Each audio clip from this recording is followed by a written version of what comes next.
So today I'm going to talk to you about getting more quality sleep and just some things that you can do to improve your sleep and just the effect that will have on your work and just remind you of the importance of getting good sleep. So it's going to be a pretty simple video today, but yeah, just going to give you some action steps that you can take if you're not taking them right now. So yeah, hopefully this can help.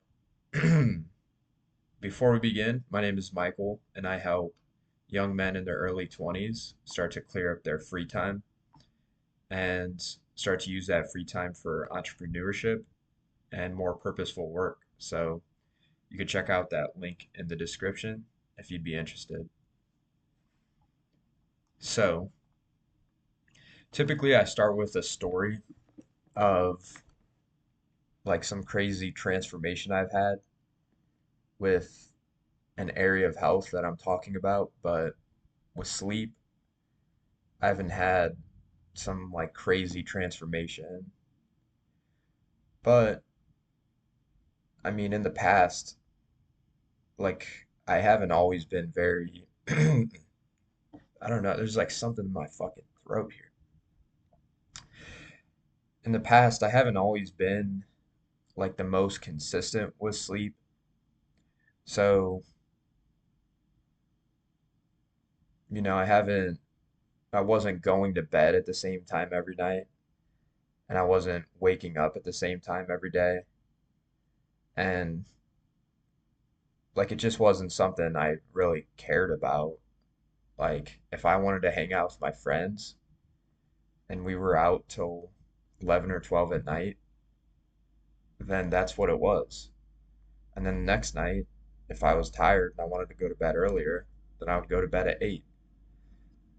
So I'd always just like go to bed at different times, just depending on what happened that day.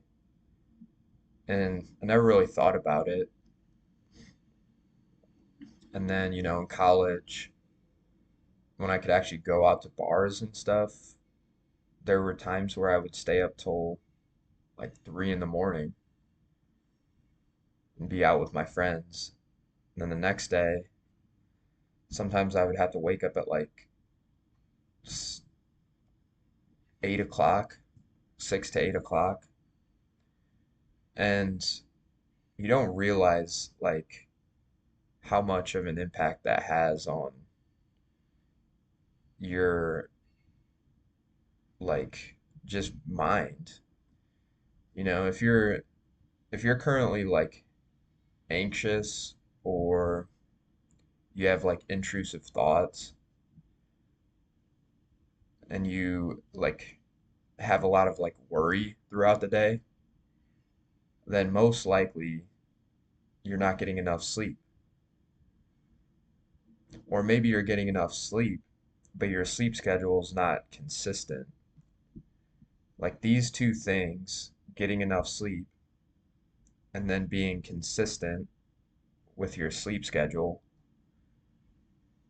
you'd be surprised at how much of an impact it has. And so, yeah, I just naturally started to dial in the time I was going to bed and then the time I was waking up. And the benefits of that, like going to bed at the same time, waking up at the same time, the benefits of that are less anxiety, are more energy throughout the day, and just less worry and more predictability. Like you know when you're going to bed. And I'd say one of the hardest parts about this is like outside influence. Like if you're trying to change your sleep schedule, then and you're used to, hanging out with your friends and going out. some nights. Maybe it's during the week or maybe it's on the weekends. Like the hardest part is like having to explain to your friends that I gotta go home because it's my bedtime. Like it sounds stupid, right? Bedtime. We're used to hearing bedtime as like a young kid, but when you really want to take your health and life more seriously, then you should have a bedtime. So when you start to tell people I have to go home and because it's going to be my bedtime, you're going to get like made fun of. So that's one of the hardest parts about going to bed at the same time every single night and waking up at the same time every night. And I've gotten pretty good at it. You know, I go to bed at 10 o'clock and then wake up at 5. And sometimes I'm like within 30 minutes of it. You know, I might go to bed at 9:30 or go to bed at 10:30 or wake up at 5:30, sometimes pushing 6 o'clock. But the more you can dial in the the more you can dial that in, the better. Like it's just so predictable. Your day, people have the fear of like living, like doing the same thing every day, but you don't realize like how good it is for your mental health. It's just so predictable. I know what time I'm gonna go to bed. I know what time I'm gonna wake up. Don't have to think about that at all. So that's one big benefit is the predictability. You can build your schedule around it. Another thing is getting enough sleep. Like, yeah, I was kind of debating like if I just wanted to make it that simple of advice, but it is that simple. Like, get 8 to 9 hours of sleep a night, at least 7. Get at least 7 hours of sleep a night. If you could do those two things, go to bed at the same time every night, wake up at the same time every morning, and get 7 to 9 hours of sleep, like your life will change. There should be no excuses as far as, oh, well, I don't have time. Like, I don't have time to sleep 7 to 8 to 9 hours. Like, you have to understand your priorities. And if you shift your priority to health, then over time, you're just going to get better results. Even though you might be missing an hour every day because you think that you don't have time to sleep 7 to 9 hours. Instead, you feel like you only have time to sleep 6 hours, even though you might feel like you're missing that hour. Your like mental health and your energy levels are lower every single day, and that just like adds up.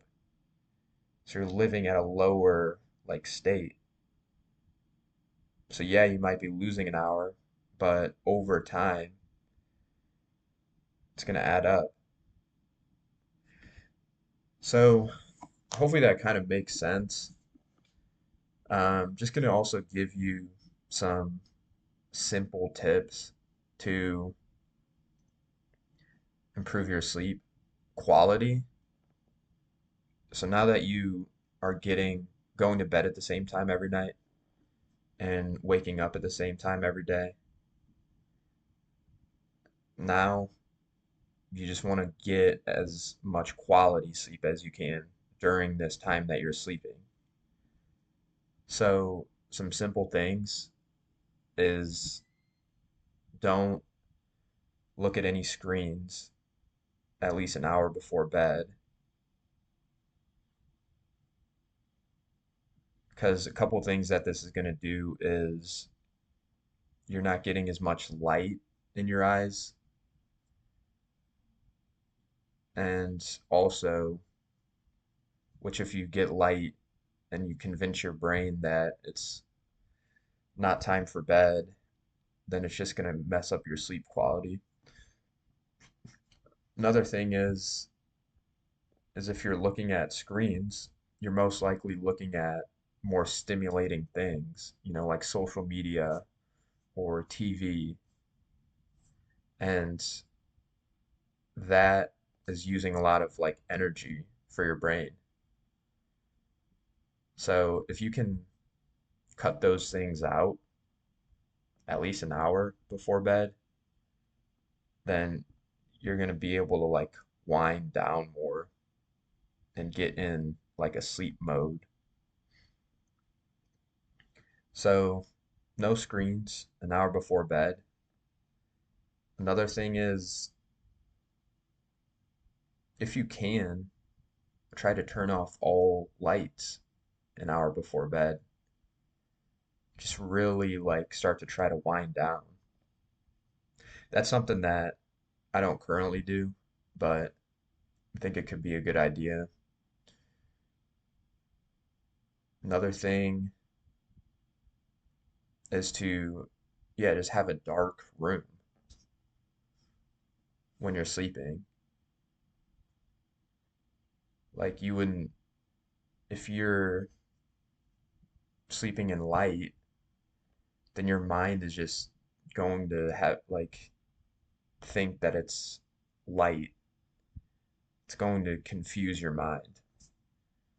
So just sleep in a dark room.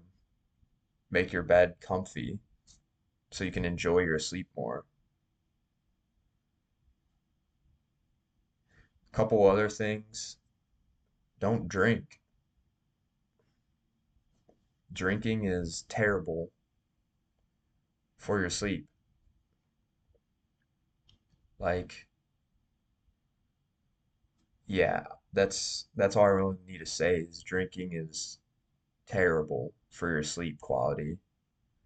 Like, it's just this toxic drink, and even if you have a drink, one drink will affect your sleep quality. So don't make sure you prioritize your sleep quality over anything. So avoid alcohol, avoid drugs, and avoid like stimulants. So those things are simple things that you've probably already heard, but just want to remind you.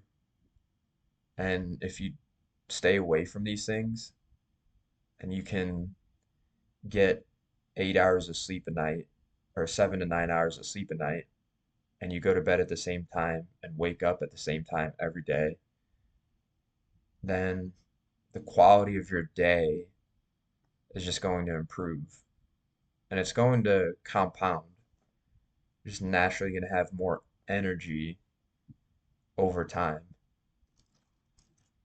So, yeah, hopefully this helps. Try to implement some of these. And yeah, again, if you're interested, check out that link in the description and hit that like and subscribe button. Thanks for watching.